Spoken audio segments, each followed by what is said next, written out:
তুমি সুন্দর মানুষ হলে মেয়েটাও যেন তোমার মন মতো হয়। কারণ তুমি সারাদিন ক্লান্ত হয়ে বাসায় যখন ফিরবা, তোমার বিবির দিকে যখন তুমি তাকাইবা, রহমতের দৃষ্টিতে আল্লাহ তাআলা তোমাদের দিকে তাকাবেন। কিন্তু শয়তান যদি তোমার মধ্যে কুমন্ত্রণা দেয়, রাস্তায় তুমি বহু নারী দেখে আসছো, আসার পরে ঘরে এসে যদি চিন্তা করো আমার চাইতে অমুকের বাড়ির ভাবিটাই তো সুন্দর বেশি। আসেনি এমন খারাপ পুরুষ, নিজের বউ রেখে অন্যের বউয়ের সাথে ইটিস পিটিস করে, এটাকে বলা হয় পরকিয়া, গুনাহ মনে করা হয় না। অথচ কোরআনের ভাষায় কোন বিবাহিত পুরুষ অথবা মহিলা যদি পরকিয়ার মতো জঘন্য অন্যায় করে, আর এটা যদি প্রমাণিত হয়, ইসলামী রাষ্ট্রের শাসক যিনি, তিনি বিচার করবে। এই পরকিয়া করা মহিলা, বিবাহিত পুরুষ মহিলা যদি পরকিয়া করে, জিনা করে, তাহলে তাদেরকে এই পাথর নিক্ষেপ করে, মাটির মধ্যে গেড়ে পাথর নিক্ষেপ করে হত্যা করা, এটা ইসলামী আইন। ইসলামী স্টেটের যিনি প্রধান থাকবে, তিনি এই আইন বাস্তবায়ন করবে। এটা কোরআনের বিধান।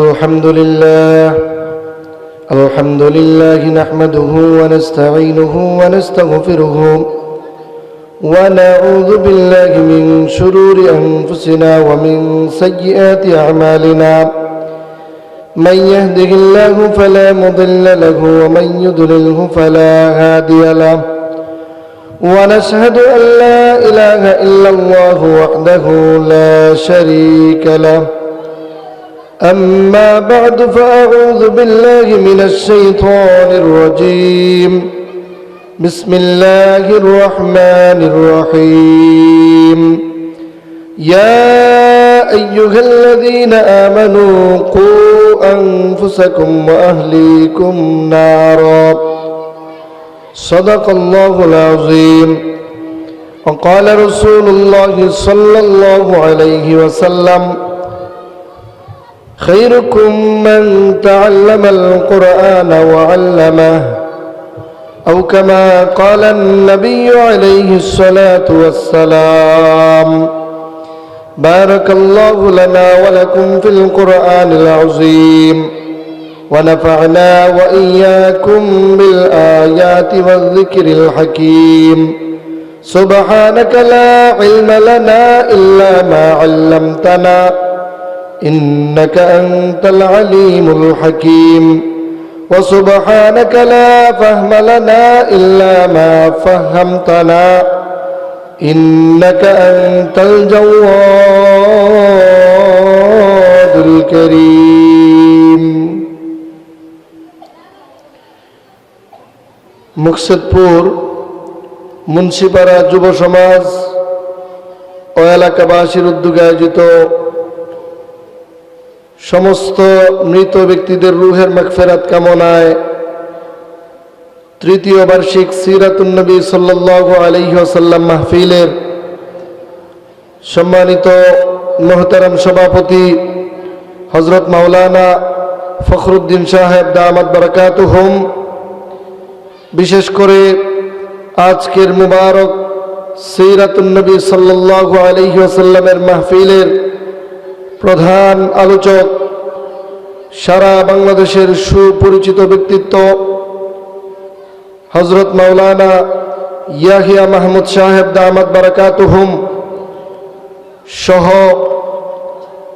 আমন্ত্রিত সকল উলামায়ে কেরাম, আমার সামনে উপবিষ্ট মুরব্বিয়ানে ইজম, যুবক ভাইরা, পর্দার অন্তরাল থেকে শুনছেন আমার সম্মানিতা মা ও বোনেরা, সর্বপ্রথম আমরা রব্বে করিমের দরবারে শুকরিয়া আদায় করছি, যিনি আমাদেরকে আজকের এই জালিসুর রহমানে বসার তৌফিকটুকু এনায়েত করেছেন। এজন্য আমরা সকলেই সউচ্চ কণ্ঠে আল্লাহ তাআলার শেখানো বাক্যে আমরা শুকরিয়া আদায় করছি, পড়ছি আলহামদুলিল্লাহ। মুহতারাম হাজরিন, আমি আমার আলোচনার শুরুতেই কোরআনুল করিমের সূরা তাহরিমের 6 নম্বর আয়াতে করিমা তিলাওয়াত করেছি। এই আয়াত এবং রাসূলুল্লাহ সাল্লাল্লাহু আলাইহি ওয়াসাল্লামের অসংখ্য অগণিত হাদিস থেকে বুখারী শরীফের 5027 নম্বর হাদিস আমি আপনাদের সামনে তেলাওয়াত করেছি। এই আয়াত এবং হাদিসকে সামনে রেখে গুরুত্বপূর্ণ কিছু কথা আমি আমার সময়টুকুর মধ্যে বলার চেষ্টা করব। আমা তৌফিক ইল্লা বিল্লাহ। আমি আশা করব আপনারা যারা বসেছেন এবং যারা বাহিরে বসেও শুনছেন, বাড়িতে মা বোন যারা রয়েছেন, আপনারা কথাগুলি একটু গুরুত্ব সহকারে শুনবেন। আমরা দুনিয়ার জীবনে আমাদের সন্তানাদি নিয়ে আমরা খুব কষ্ট পেরেশানিতে আছি। প্রায় বেশিরভাগ মানুষের অভিযোগ হলো আমাদের সন্তান আমাদের কথা শুনে না, শেষ বয়সে সন্তান আমাদেরকে ভাত কাপড় দেয় না। অনেক মা বাবার অভিযোগ সন্তান আমার সাথে উত্তম আচরণ করেন না। অথচ আল্লাহ তাআলা কুরআনুল কারীমের মধ্যে সুস্পষ্ট জানিয়ে দিয়েছেন, আল্লাহ তাআলার ইবাদতের পরে وَقَضَى رَبُّكَ أَلَّا تَعْبُدُوا إِلَّا إِيَّاهُ وَبِالْوَالِدَيْنِ إِحْسَانًا। আল্লাহ তাআলার ইবাদতের পরে একজন বান্দা আল্লাহকে মানার পর, আল্লাহর ইবাদতের পর তার পিতামাতার সাথে উত্তম আচরণ করবে। এটা আল্লাহ তাআলা কুরআনুল কারীমের মধ্যে বলে দিয়েছেন। রাসূল সাল্লাল্লাহু আলাইহি ওয়াসাল্লাম অসংখ্য অগণিত হাদিসের মাধ্যমে সন্তান পিতামাতার সাথে উত্তম আচরণ করবে এই ব্যাপারে বিস্তারিত বর্ণনা করে দিয়েছেন। আমাদের সন্তান আমাদের কথা শুনে না, বর্তমান জামানায় আমাদের সন্তান আমাদের সাথে উত্তম আচরণ করে না। এর পিছনে আপনি যদি দায়ী করেন, বর্তমান সমাজ যেমন ভাবে দায়ী, ঠিক ততটুকভাবে সন্তান বিপথে চলে যাওয়ার পিছনে মা বাবাও সমান দায়ী। সন্তান বিপথে চলে যাওয়ার কারণে, বিপথে চলে যাওয়ার পিছনে মা বাবাও দায়িত্ব অবহেলা করার কারণে সমান দোষী সাব্যস্ত হয়। আপনার সন্তানকে যদি আপনি পরিপূর্ণ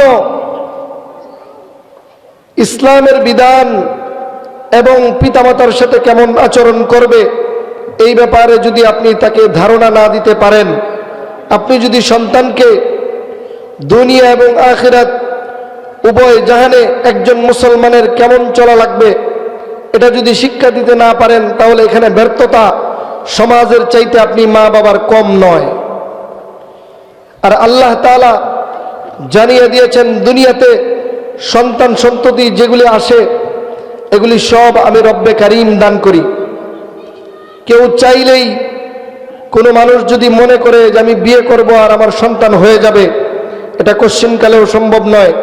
কারণ সন্তান দেনওয়ালা মালিক যিনি, তিনি কে বলেন? আল্লাহ তাআলা সূরা শূরার 49 নম্বর আয়াতের মধ্যে বলেন, ইয়াহাবু লিমান ইয়াশাউ ইনাসা ওয়া ইয়াহাবু লিমান ইয়াশাউ যুকুর আও ইউযাওয়িজুহুম যুকরানা ওয়া ইনাসা ওয়া ইয়াজআলু মান ইয়াশাউ আকিমা ইন্নাহু আলীমুন কাদির। আল্লাহ বলেন, আমি যাকে ইচ্ছা করি তাকে ছেলে সন্তান দান করি, যাকে ইচ্ছা করি মেয়ে সন্তান দান করি, যাকে ইচ্ছা করি ছেলেও দেই না মেয়েও দেই না, আবার যাকে ইচ্ছা করি তাকে ছেলে মেয়ে উভয়টাই দেই। এই জন্য সন্তান দেওয়ার মালিক একমাত্র আমি আল্লাহ। আল্লাহ ছাড়া দুনিয়াতে আর কেউ সন্তান দিতে পারে না। ছেলে দিবে তো এটাও আল্লাহ, মেয়ে দিবেন তো এটাও আল্লাহ। এই জন্য সন্তান সন্ততি এগুলি আল্লাহর পক্ষ থেকে আমাদের নিকট আমানত। রব্বে কারীম সূরা আনফালের 28 নম্বর আয়াতের মধ্যে বলেন, ওয়ালামু আন্নামা আমওয়ালুকুম ওয়া আওলাদুকুম ফিতনা ওয়া আওলাদুকুম ফিতনাতুন ওয়া আন্নাল্লাহা ইনদাহু আজরুন আযীম। আল্লাহ বলেন, দুনিয়াতে সন্তান সন্ততি মাল সম্পদ এগুলি হচ্ছে দুনিয়ার পরীক্ষার সামগ্রী মাত্র। আমি সন্তান এবং মাল সম্পদ দেই তোমাদের জন্য পরীক্ষা করার জন্যে। কারণ দুনিয়ার জিন্দেগিতে বিভিন্ন বিষয়ে আমি তোমাদের পরীক্ষা করব। এর মধ্যে মাল সম্পদ দিয়ে আমি তোমাদের পরীক্ষা করি, সন্তান সন্ততি দিয়েও আমি তোমাদের পরীক্ষা করি। আল্লাহ বলেন সন্তান সন্ততি মাল সম্পদ এগুলি পরীক্ষার সামগ্রী মাত্র, আর মহা পুরস্কার তো একমাত্র আমি রবের কাছেই রয়েছে। দুনিয়াকে প্রাধান্য দিও না। দুনিয়াকে যদি প্রাধান্য দাও তাহলে দুনিয়া পাইতে পারো, কিন্তু আখিরাত হারাইবা। দুনিয়াকে প্রাধান্য দিলে দুনিয়া পাওয়া যাবে, কিন্তু আখিরাত হারাইতে হবে। এই জন্য আল্লাহ বলেন সন্তান সন্ততি এবং মাল সম্পদ এগুলি দুনিয়ার পরীক্ষার সামগ্রী মাত্র। তো এই জন্য সন্তান সন্ততিকে যদি আমরা তাদের কাছ থেকে যদি উত্তম আচরণ আশা করি, তাহলে তাদের জন্য আমাদের যে কিছু দায়িত্ব রয়েছে এই ব্যাপারে আমি আপনাদের সামনে কিছু আলোচনা করার চেষ্টা করব ইনশাআল্লাহ। এতদিন পর্যন্ত আমরা কোরআনুল কারীমের মাধ্যমে, হাদিসের মাধ্যমে, উলামায়ে কেরামের জবান থেকে পিতামাতার প্রতি সন্তানের কি হক রয়েছে এই ব্যাপারে বিস্তারিত শুনেছি। বহু উলামায়ে কেরাম পিতামাতার হক সম্পর্কে, ছেলে মেয়ের কি দায়িত্ব রয়েছে এই ব্যাপারে আমাদেরকে জানিয়ে দিয়েছেন, কিন্তু আমরা অনেকেই পিতামাতার সন্তানের প্রতি কি দায়িত্ব রয়েছে এই ব্যাপারে আমাদের ধারণা নাই। আল্লাহ রাসূল সাল্লাল্লাহু আলাইহি ওয়াসাল্লাম বলেন দুনিয়াতে প্রত্যেক মানুষ দায়িত্বশীল, প্রত্যেক মানুষই দায়িত্বশীল। হাসরের ময়দানে, কিয়ামতের পরে হাসরের মাঠে সকল মানুষকে তার দায়িত্ব সম্পর্কে জিজ্ঞাসিত করা হবে। এই জন্য আমি আপনাদের সামনে সূরা আহজাবের 6 নম্বর আয়াতে কারিমা যে তেলাওয়াত করেছিলাম, সূরা তাহরিমের 6 নম্বর আয়াত যেটা তেলাওয়াত করেছিলাম, এখানে আল্লাহ তাআলা বলেন ইয়া আইয়ুহাল্লাযীনা আমানু কু আনফুসাকুম ওয়া আহলিকুম নারা, হে ঈমানদারগণ তোমরা নিজেদেরকে জাহান্নামের আগুন থেকে বাঁচাও, তোমার অধীনস্থ যারা আছে তাদেরকেও জাহান্নামের আগুন থেকে বাঁচাও। তুমি একা শুধু জান্নাতি হইবা এটা হবে না, তুমি একা শুধু আমল করে তোমার ঠিকানা জান্নাত বানিয়ে নিবা এটা কখনো হতে পারে না। তোমাকেও জাহান্নামের আগুন থেকে বাঁচাইতে হবে। তোমাকে যেমনি ভাবে জাহান্নাম থেকে নিজেকে বাঁচাইতে হবে, ঠিক তেমনি ভাবে তোমার অধীনস্থ যারা রয়েছে, তোমার সন্তান সন্ততি, তোমার পরিবার যারা রয়েছে তাদেরকেও জাহান্নামের আগুন থেকে বাঁচাইতে হবে। যদি তুমি তোমার সন্তান সন্ততিদেরকে জাহান্নামের আগুন থেকে বাঁচাইতে না পারো, দুনিয়াতে যদি তাদেরকে তুমি তাদের ইচ্ছা মতো ছেড়ে দাও, তাদের ব্যাপারে যদি তুমি অভিভাবকের দায়িত্ব পরিপূর্ণ পালন না করতে পারো, তবে জেনে রাখো তারা যখন দুনিয়ার জিন্দেগি শেষ করে আখিরাতের জিন্দেগিতে যাবে, তুমি তোমার নিজ হাতে তোমার সন্তানগুলিকে তুমি জাহান্নামের লাকড়ি বানায়া দিলা। সন্তানকে যদি দায়িত্ব পালন না করতে পারেন তাহলে পিতামাতা হিসেবে আপনি আমিও ধরা খেয়ে যাব। নিজ হাতে নিজ সন্তানকে জাহান্নামের লাকড়ির জন্য প্রস্তুত করছি। কারণ এই আয়াতের পরের অংশের মধ্যে আল্লাহ তাআলা বলেন তাদেরকে জাহান্নামের আগুন থেকে বাঁচাও। ওয়াকুদুহান নাস ওয়াল হিজারা আলাইহা মালাইকাতুন গিলাজুন শিদাদুন লা ইয়াসুনাল্লাহা মা আমারহুম। এই যে জাহান্নাম, যেই জাহান্নামকে প্রজ্বলিত করা হবে, আগুনটাকে বাড়ানো হবে দুই জিনিসের দ্বারা। এক হলো পাথর, আরেক হলো মানুষ। এক হলো মানুষ, আরেক হলো পাথর।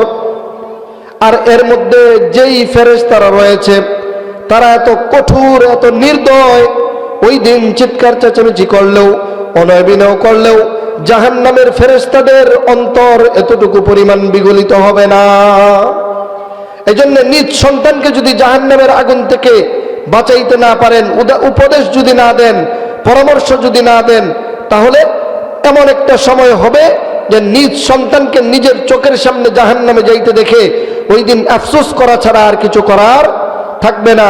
এজন্য সন্তানের প্রতি আল্লাহ রাসূল বলেন প্রত্যেক মানুষ দায়িত্বশীল, আর তার দায়িত্ব সম্পর্কে হাসরের ময়দানে প্রত্যেক মানুষকে জিজ্ঞাসিত করা হবে। এজন্য রাসূলুল্লাহ সাল্লাল্লাহু আলাইহি ওয়াসাল্লাম অসংখ্য হাদিসের মাধ্যমে সন্তানের প্রতি কিছু দায়িত্ব অর্পণ করেছেন। এর মধ্যে আমি সংক্ষিপ্তভাবে 12টা দায়িত্ব আপনাদের সামনে পিতামাতা সম্পর্কে, সন্তানের 12টা দায়িত্ব সম্পর্কে আমি আলোচনা করব ইনশাআল্লাহ। বিয়ে, সন্তান জন্মের আগে 2 দায়িত্ব। সন্তান জন্মের আগে 2 দায়িত্ব। 1 নাম্বার দায়িত্ব, বিয়ে করা লাগবে। বিয়ে ছাড়া সন্তান হবে? এক বুজুর্গ ব্যক্তি, তার কাছে পীর সাহেব, তার কাছে একজন মুরিদ হয়েছে। তো মুরিদ যুবক মানুষ, সে এসে বলতেছে, হুজুর আমি আপনার কাছে মুরিদ হয়েছি, আমার একটা সন্তান নাই, আপনি আমাকে এমন একটা আমল দেন যেন আমার সন্তান হয়। তো তিনি একটা আমল দিলেন, দিয়া বললেন, এই আমল যদি পরিপূর্ণ পালন করতে পারো 40 দিনের ভিতরেই আল্লাহ তাআলা তোমাকে সন্তানের ব্যবস্থা করবে ইনশাআল্লাহ, আল্লাহ চাইলে। সে 40 দিন পরে আবার আসছে, হুজুর আমল করছি, কাজ হয় নাই, আমার মনে হয় তোমার আমলের মধ্যে ঘাটতি হয়েছে, আবার করো। সে 40 দিন পরে আবার আসছে, হুজুর কাজ হয় নাই। তিনি আরো শক্ত আমল দিলেন, বললেন আমি নিজেও আমল করে তোমার জন্য আল্লাহর কাছে দোয়া করব, আল্লাহ তাআলা যেন তোমাকে সন্তান দেয়। তো তুমি আমল করতে থাকো। আবার 40 দিন পরে আসার পরে জিজ্ঞেস করছেন, তোমার বিবি সাহেবাকেও আমল করতে বলো। হুজুর আমি তো বিয়েই করি নাই। এখন 40 দিন করে 3 বার আমল করছে, বিয়েই করে নাই, সন্তান হবে? এই জন্য সন্তানের জন্য 1 নাম্বার কাজ হলো বিয়ে করতে হবে। এখন বিয়ে করার ক্ষেত্রে আমাদের সমাজে বিয়ে করার ক্ষেত্রে ছেলেকে বিয়ে করাবে, এই জন্য মেয়ে খোঁজার ক্ষেত্রে সবার আগে খুঁজে মেয়েটা সুন্দরী হতে হবে এবং ধনাঢ্য ব্যক্তির হতে হবে, যাতে আমার ছেলেকে বিয়ে করানোর সময় মোটরসাইকেল, টেলিভিশন, টিভি, ফ্রিজ এগুলি আগে বাড়িতে পৌঁছায় দেয়, ঠিক না? যৌতুকের আশায় ছেলেকে বড় লোক বাড়িতে বিয়ে করায়, যৌতুকের আশায় বিয়ে করায়। সবাই না, সব গার্জিয়ান না, কিন্তু বেশিরভাগ গার্জিয়ান চিন্তা করে আমার সন্তানকে বিয়ে করাবো, এই জন্যে সবার আগে যেটা দরকার সেটা হলো তার শ্বশুর বাড়িতে টেলিভিশন, মোটরসাইকেল ইত্যাদি ইত্যাদি দেওয়ার মতো এবিলিটি আছে কিনা। মাসালা হলো, কিতাবের মধ্যে লেখে, কোনো ব্যক্তি বিয়ে করার সময় কোনো বাহানায় হোক, যে কোনোভাবেই হোক, যদি কোনো যৌতুক চায় অথবা যৌতুকের বাহানা করে চেয়ে আনা, এটা যেই রকম হারাম, সুগর খাওয়া যেই রকম হারাম, গু পায়খানা খাওয়া যেই রকম হারাম, চেয়ে শ্বশুর বাড়ি থেকে কিছু এনে খাওয়া এটা সেম, ঠিক তেমনি ভাবে তেমন হারাম। এখন এই হারাম জিনিসের প্রতি মানুষের আকর্ষণ বেশি। আমার আগে আমি আলোচনা শুনতেছিলাম, আসরের পরে মোহতারাম ভাই আলোচনা করতেছিলেন যে সুদ, মানুষ এত হারাম জানার পরেও সুদের দিকে মানুষ দৌড়ায়, ধাবিত।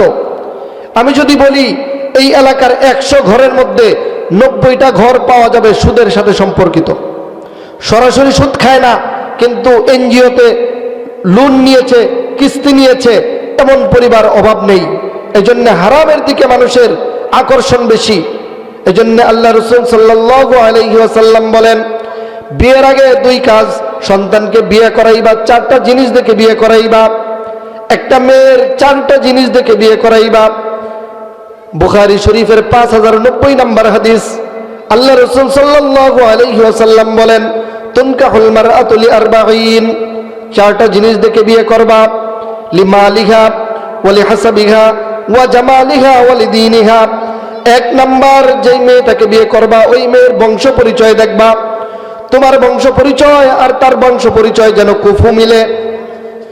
2 নাম্বার, তাদের সম্পদ দেখবা, কারণ তুমি খুব বেশি বড় লোক হলে, মেয়ের পরিবারটা খুব বেশি যদি দুর্বল হয় তবে সমস্যা হতে পারে, কিছুটা কুফু যেন মিলে।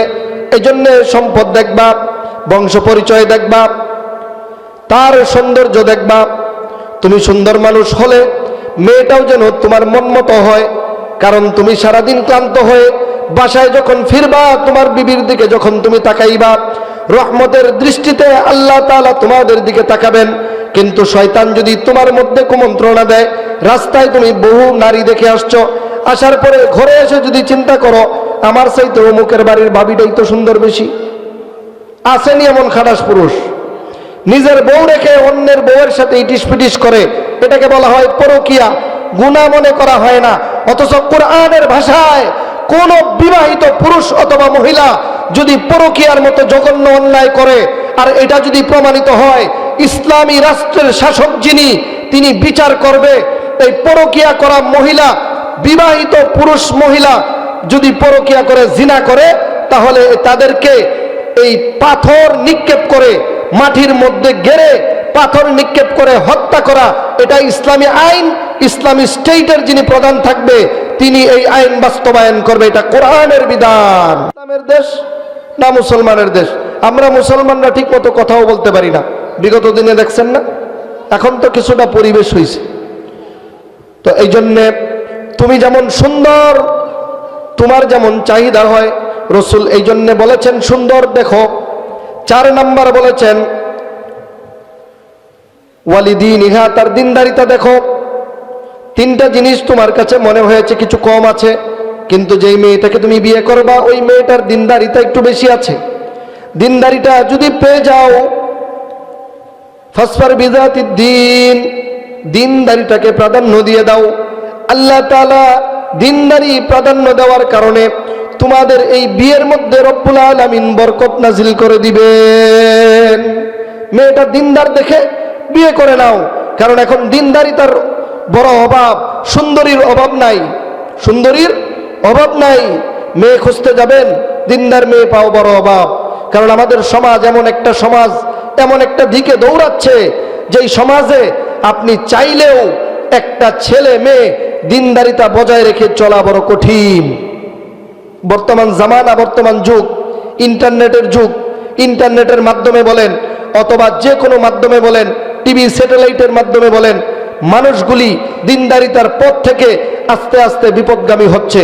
আমরা বহু জায়গায় দেখে থাকি, বিভিন্ন জায়গায় একটা মেয়ে বোরকা পরিধান করছে, বোরকা পরিধান করে আপদমস্তক বোরকা, মনে হয় সে দিনদার, কিন্তু ভিতরে ভিতরে খবর নিয়ে জানা যায় এই মেয়ে নিয়মিত টিকটক করে।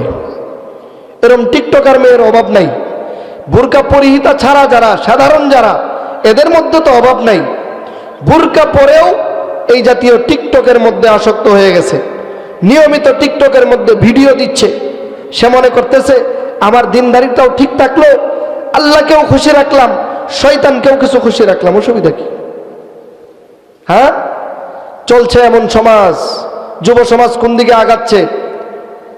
যুব সমাজ এমন একটা অবস্থার দিকে আগাচ্ছে যেই সমাজের দিকে চলছে আস্তে আস্তে। যুব সমাজ আগের একটা পরিবেশ ছিল, এখন একটা ভিন্ন পরিবেশ।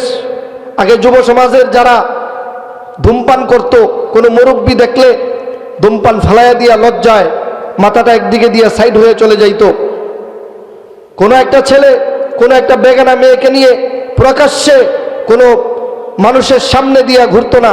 প্রেম ভালোবাসা আগেও ছিল, এই জঘন্য অপরাধটা আগেও মানুষে করত, কিন্তু আগে মানুষের চোখ এড়ায়া লুকায়া এই অন্যায় কাজটা করত। কিন্তু বর্তমান বিশ্ব এই সমাজের মধ্যে বেহায়া একটা সমাজ প্রতিষ্ঠা হয়ে গিয়েছে, যেখানে এখন প্রকাশ্যে ছেলে মেয়ে ওপেন আপনার জঘন্য নোংরামি করে, এইগুলি আবার মানুষের সামনে বুক ফোলায়া দেখায় দেখায় বেড়ায়, আর নিজেদেরকে একটা ডেমকিয়ার ভাব নিয়ে চলে। চিন্তা করে দুনিয়ার জিন্দেগিতে আমি মস্তান, আমি সমাজের মধ্যে আমার একটা ভালো অবস্থান, আমার বাবার অনেক টাকা রয়েছে, সুতরাং আমি মেয়ে নিয়ে ঘুরবো, আমি এই সমস্ত নষ্টামি করব। এখানে আমাকে বলার কে আছে? কেন আমি মুরব্বীকে শ্রদ্ধা করতে যাব? কেন আমি মুরব্বীকে মানতে যাব? এই জন্যে মুরব্বীরাও আজকাল এখন অনেক জায়গায় ইন্টারনেটের মাধ্যমে দেখা যায়। আমরা বিগত কয়েক বছর আগে দেখেছি একটা ছেলে আর একটা মেয়ে পাশাপাশি একসাথে বসে সিগারেট খাচ্ছে। এটা কিন্তু বর্তমান সময়ের অহরহ দৃশ্য। এই নেত্রকোনা, কিশোরগঞ্জ, ময়মনসিংহে না হইতে পারে, কিন্তু ঢাকায় যান, দেখবেন ছেলে মেয়ে একসাথে বসে সিগারেট খাচ্ছে। কলেজের এখানেও নাকি আছে।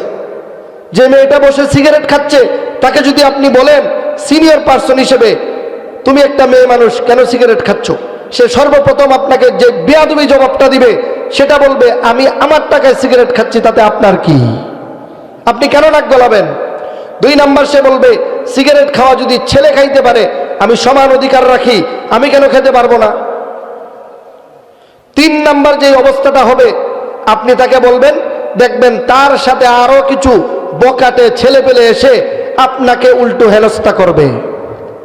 আমরা কয়েক বছর আগের একটা ভিডিও দেখেছিলাম, একজন মুরব্বী, কেন তিনি সিগারেট, মেয়েটা সিগারেট খাচ্ছে, কেন রাগ দেখালেন?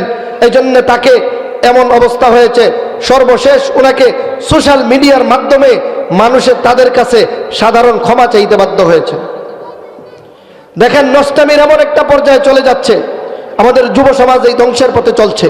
আর এই যুব সমাজকে ধ্বংস করার জন্যে যেই পথগুলি অবলম্বন, এর মধ্যে শয়তান সবচেয়ে বেশি পথ অবলম্বন করায় 2 জিনিসের দ্বারা।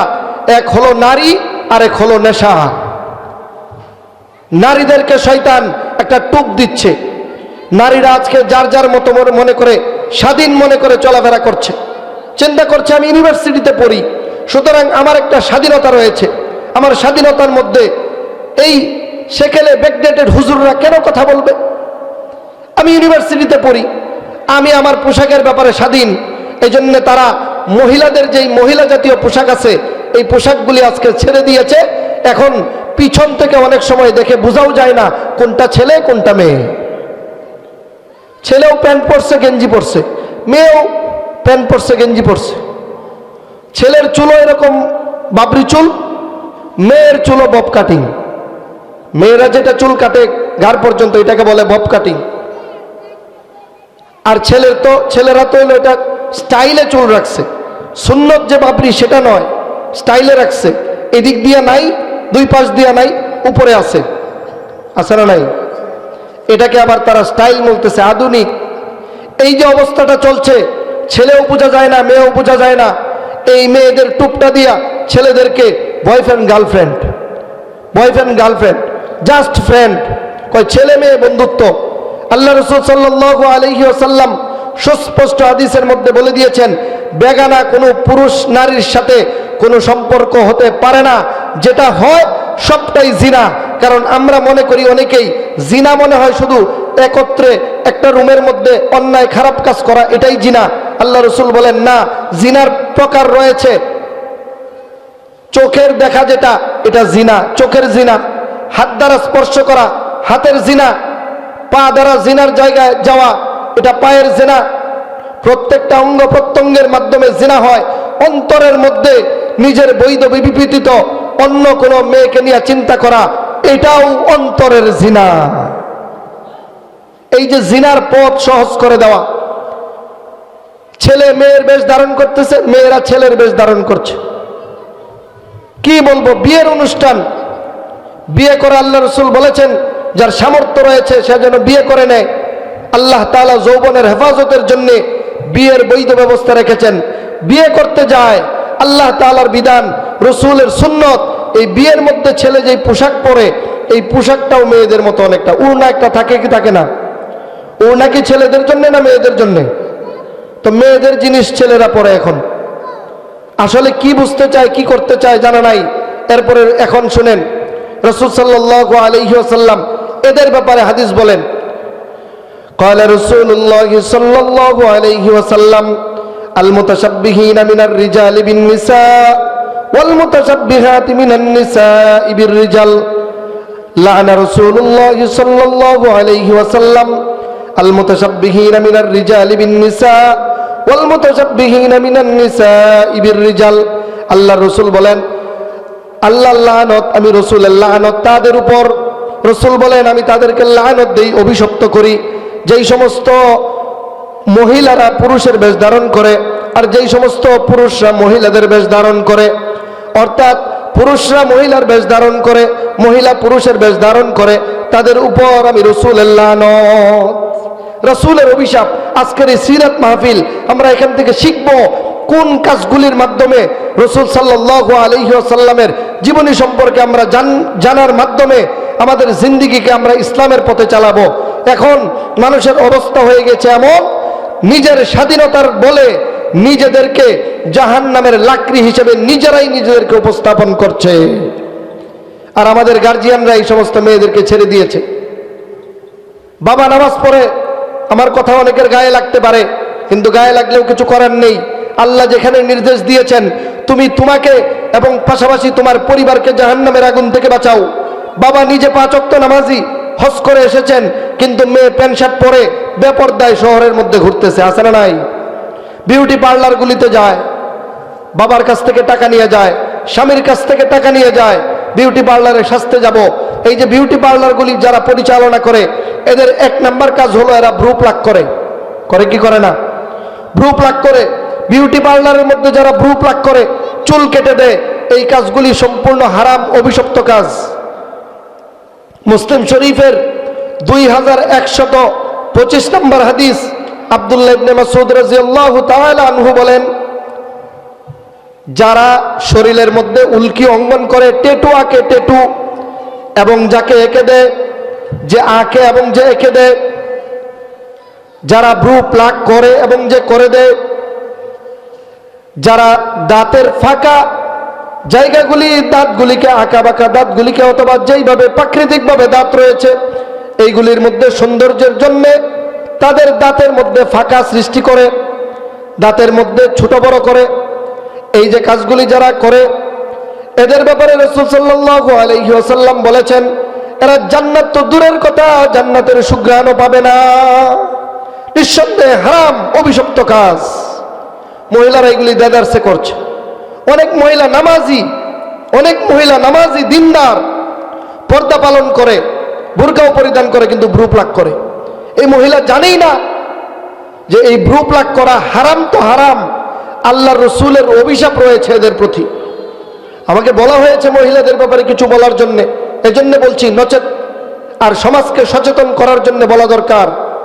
আপনার জানা নাই আপনার মেয়েটা কি পরিমাণ আল্লাহ রাসূলের অভিশপ্তের মধ্যে পড়ছে, আর এটার ধোঁকায় আপনিও পড়বেন। সে যদি জাহান্নামী হয়, পিতা হিসাবে, মাতা হিসাবে আপনাকেও জাহান্নামে আপনার এই সন্তান নিয়ে ছাড়বে। এখনই সতর্ক করার সময়। আধুনিকতার সাথে গা ভাসিয়ে দিবেন না। অনেক মহিলা রয়েছেন যারা বুরকা পরিধান করেন, কিন্তু একটু খাটো হওয়ার কারণে মাথার চুলকে মাথার উপরে আটকায়, এরপরে ক্লিপ লাগায়, এরপরে বুরকা পরেন। আছে না নাই? এই মহিলারা এই মাসালাটা জানেনই না। মুসলিম শরীফের 2128 নম্বর হাদিস, এই হাদিসের মধ্যে রাসূলুল্লাহ সাল্লাল্লাহু আলাইহি ওয়াসাল্লাম বলেন, জাহান্নামের মধ্যে আমি কতক মহিলাকে দেখেছি, এমন কিছু মহিলা দেখেছি যারা দুনিয়াতে আসবে, এখনো আসে নাই। আল্লাহ রাসূল মেরাজে জাহান্নামের মধ্যে যাদেরকে দেখছেন, এর মধ্যে রাসূল বলেন, আমি জাহান্নামের মধ্যে এমন কিছু মহিলাকে দেখেছি যারা জাহান্নামের আগুনের মধ্যে জ্বলতেছে। এরা দুনিয়াতে কাপড় পরিহিতা উলঙ্গ থাকবে, কাপড় পরিহিতা উলঙ্গ থাকবে। সাহাবায়ে কেরাম জিজ্ঞেস করলেন, ইয়া রাসূলুল্লাহ, একজন মানুষ কাপড় পরলে আবার উলঙ্গ হয় কেমনে? আল্লাহর রাসূল বলেন, ওই মহিলাগুলি এমন পোশাক পরিধান করবে, এমন পোশাক পরিধান করবে যেই পোশাক পরিধান করার মাধ্যমে আল্লাহ তাআলা তাকে যেই সৌন্দর্য দিয়েছেন ওই সৌন্দর্যটা ঢেকে রাখবে, বরং না, তারা এমন পোশাক পরিধান করবে তাদের সৌন্দর্যের অংশগুলি আরো বেশি পরিমাণ ফুটে উঠবে।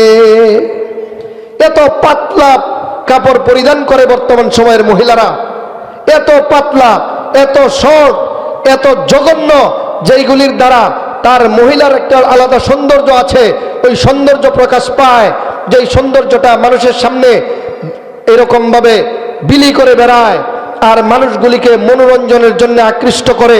আল্লাহর রাসূল বলেন, এরা জাহান্নামের মধ্যে জ্বলবে। শুধু তাই নয়, তারা যেই যেই অঙ্গ প্রত্যঙ্গগুলি আকর্ষিত করার জন্য, মানুষকে দেখানোর জন্য এইগুলি প্রদর্শন করত, ঠিক ঠিক ওই লজ্জাস্থানের মধ্যে বর্ষা লাগায়া জাহান্নামের মধ্যে উল্টো করে লটকায় রাখা হবে। নাউজুবিল্লাহ। ও আমার মা, ও আমার বোন, আপনারা যারা শুনছেন, আপনারা হয়তো এখন দুনিয়ার আবেগের বশবর্তী হয়ে আপনারা এই অন্যায়গুলি করছেন। ফিরে আসুন। আল্লাহ রাসূল সাল্লাল্লাহু আলাইহি ওয়াসাল্লাম সুন্দর বিধান আপনাদের জন্য দিয়েছে।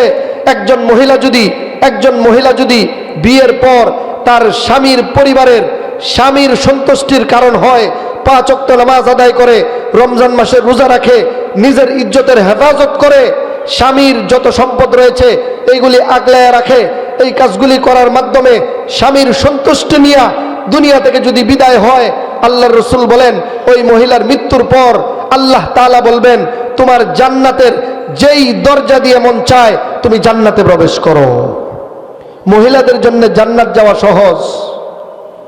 একটু সামান্য পরিমাণ দুনিয়াকে বিসর্জন দিতে হবে। আপনার সৌন্দর্য আল্লাহ তাআলা দান করেছেন, এটা মানুষকে দেখানোর জন্য নয়।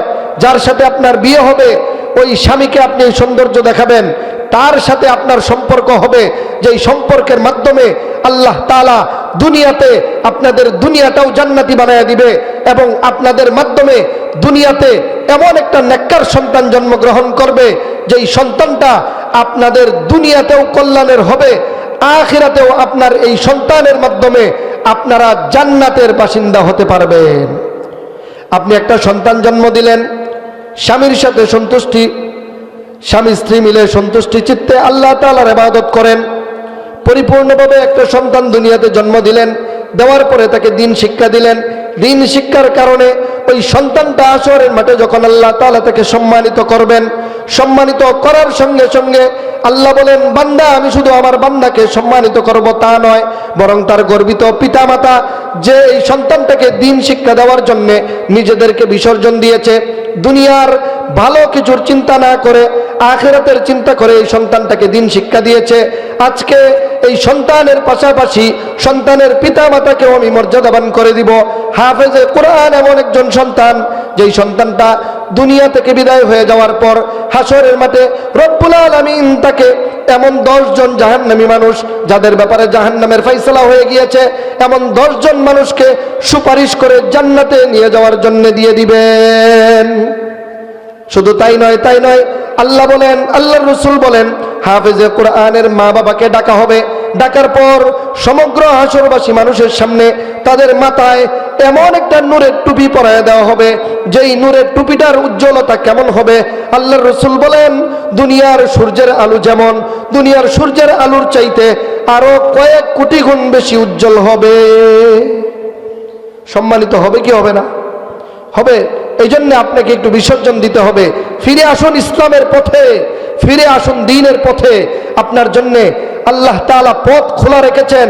আপনি কোরআন পড়ুন, কোরআন বুঝুন, সিরাত পড়ুন, তাকায় দেখেন আল্লাহ রসুলের বিবিগণের চরিত্র কেমন ছিল।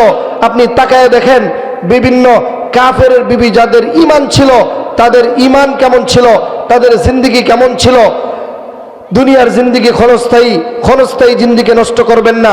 এই জন্য রসুল বলে, আমি জাহান্নামের মধ্যে দেখলাম একদল মহিলা কাপড় পরিহিতা, দুনিয়াতে উলঙ্গ, কাপড় পরিহিতা উলঙ্গ থাকবে, এমন কাপড় পরিধান করবে যেই কাপড় দ্বারা তার সৌন্দর্য ঢেকে তো থাকবে না, বরং এগুলি আরো মানুষের সামনে বেশি সুন্দর করে প্রকাশিত হবে।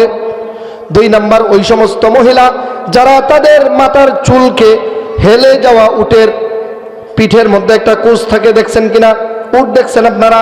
যে কোনোভাবেই হোক, উটের পিঠের উপর একটা কুচ থাকে, এটা যেরকম উট চললে হেলে দুলে চলে, কয় তারা তাদের মাথার উপরে যে চুলগুলি বাঁধবে, এই চুলগুলি এমনভাবে বাঁধবে উটের পিঠের মতো এরকম উঁচু হয়ে থাকবে।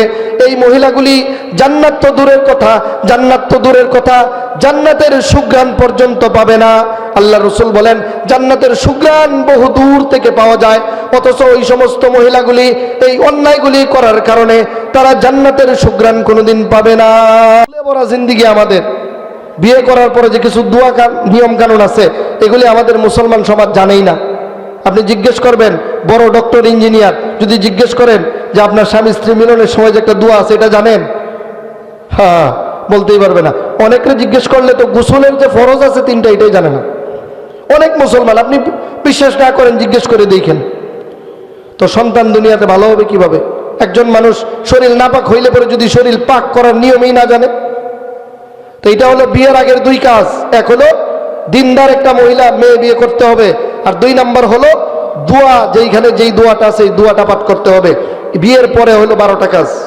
সন্তান জন্মগ্রহণ করার পর সর্বপ্রথম তার কানের মধ্যে আজান দেওয়া। কি দেওয়া? আজান দেওয়া। এখন আমাদের সমাজ এমন সমাজ, আজানের জন্য হুজুর খুঁজে আনা লাগে। এই জন্যে আজান দেওয়ার জন্য হুজুর খোঁজার প্রয়োজন নাই। তার কানের মধ্যে আজানের শব্দগুলি শোনায়া দিবেন, ডান কানে আজান দিবেন, বাম কানে একামত দিবেন। আজানের শব্দগুলি, একামতের শব্দগুলি কানের মধ্যে শোনায়া দিবেন।